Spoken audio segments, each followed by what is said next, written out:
ఈ జీవిత రణరంగంలో ఓడిపోతున్న పరిస్థితులలో విజయాన్ని ఇచ్చే జెహోవా సాబయోత్ గూర్చి మీకు తెలుసా? బైబిల్ అంతటిలో ఈ పేరును దాదాపుగా 285 సార్లు ఉపయోగించారు. మొట్టమొదటిసారిగా ఈ పేరును సమూయేలు రాసినటువంటి మొదటి గ్రంథము మొదటి అధ్యాయము 3వ వచనంలో మనం చూడవచ్చు. జెహోవా సాబయోత్ అనే ఈ హీబ్రూ పదానికి సైన్యములకు అధిపతియగు యెహోవా అని అర్థము.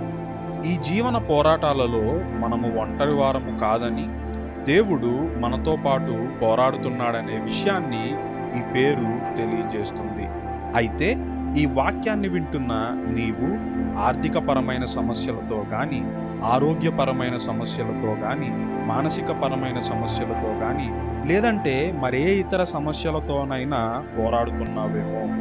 నువ్వు ఒంటరివాడవు కాదు. ఎందుకంటే జెహోవా సాబయోత్ నువ్వు పోరాడుతున్న ప్రతి సమస్యలలో నీతో ఉన్నాడు. నిన్ను రక్షిస్తాడు. అలాగే నీకు విజయాన్ని దయచేస్తాడు.